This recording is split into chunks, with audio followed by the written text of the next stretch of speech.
and you see, oh, God, Skubal is so good. But, Baltimore's lost. Tiger fans gain because you still get to root for Tarek Skubal, and you see what he does last night. But he was a side note.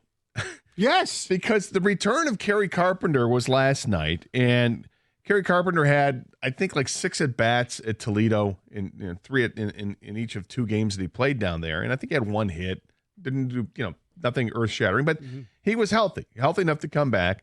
Strikes out his first at-bat, and then his second at-bat, he launched a ball to the opposite field for a home run.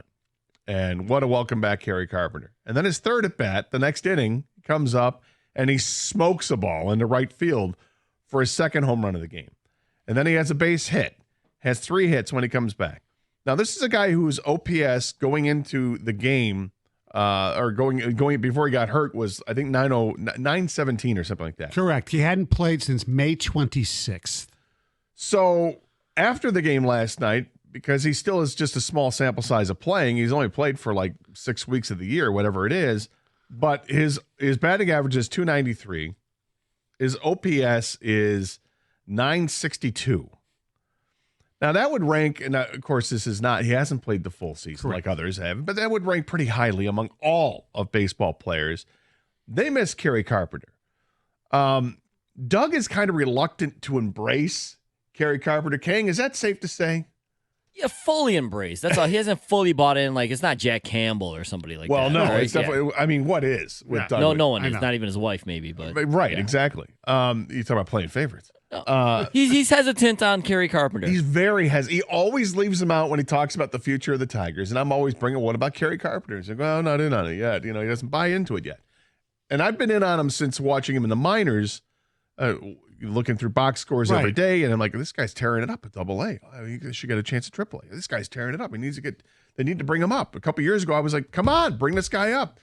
So I'm invested in him because I feel like I got in early. And he's at the major league level, he's played awfully well. He is missed. And when you see what he did last night with the 3 hits, the 2 home runs, the team rallying around him and all that, you ask a question. It's 2 letters. It's 2 words, I should say. What if?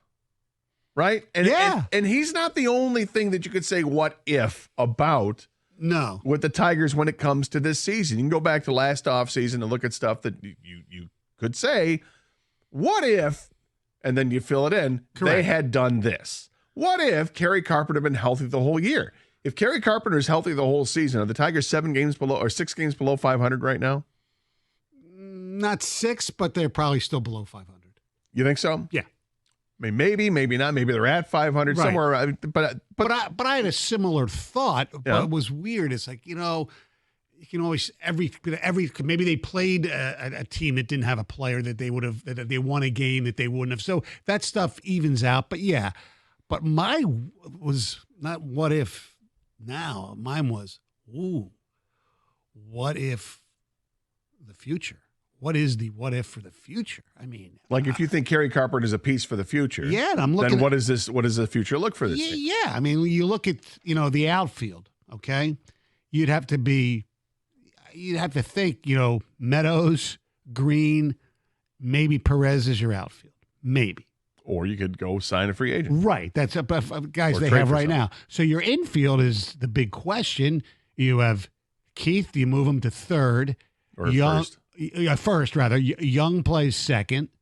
Or Young plays second. Jace Young plays second. Sweeney plays short because hopefully Baez won't be there, or at least if he's there, he's not starting. Right. So you still have a question at third base. Your DH, to me, is a combination of Carpenter against righties, Malloy against lefties, or Ibanez. And then you still have Vierling can play every day in a different position with somebody getting a day off. Yeah, and you know what that does? And your catchers are Rogers and Dingler, and then your pitching's pretty good. And that doesn't add anybody. No. And it's an interesting thing, and that's not. And when we go into the trade deadline, and we thought, okay, collectively, I felt we as Tiger Nation feel, if you didn't trade Tarek Skubal, then that means you're going to build around Tarek Skubal, right? So what are you going to bring to the table in the offseason? And the way you just laid it out there, You still It's need really help. just promoting Jace Young and Trey Sweeney. It's promotions. It's not going out and signing free agents. Well, of course, because they don't want to block anybody. But, yeah, I still think they need a third baseman, no matter.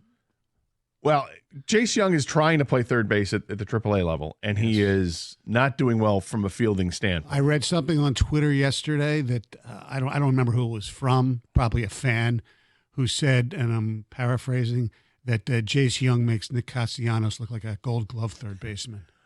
I've always thought that, if you can play an infield position like second base, and he's very good at second base, that it just takes a matter of time. It's just a matter of getting reps before you can learn how to play the other side of the field. It's footwork, and it's obviously there's a longer throw involved. I don't know if his issues are throwing the ball or fielding the ball.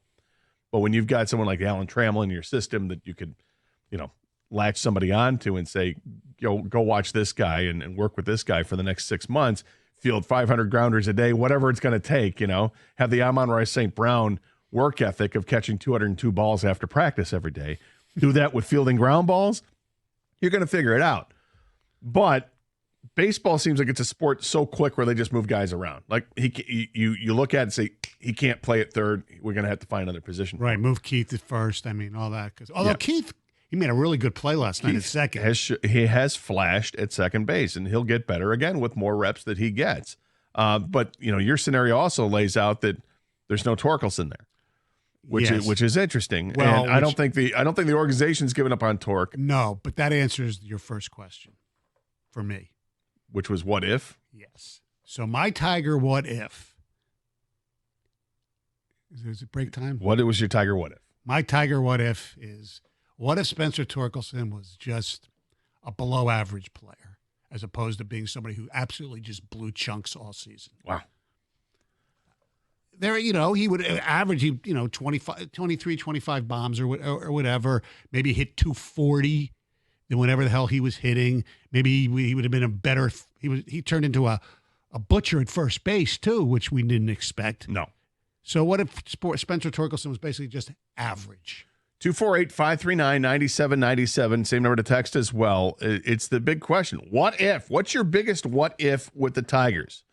For Stoney, it's about Spencer Torkelson. What if Spencer Torkelson was just an average player? Where would the Tigers be now? For me, it is Kerry Carpenter. What if Kerry Carpenter was healthy the whole season? Would the Tigers be at 500? Would that have changed how they did things at the trade deadline? Would they have been buying rather than selling? Would that have had an effect? What is your biggest what if with the Tigers?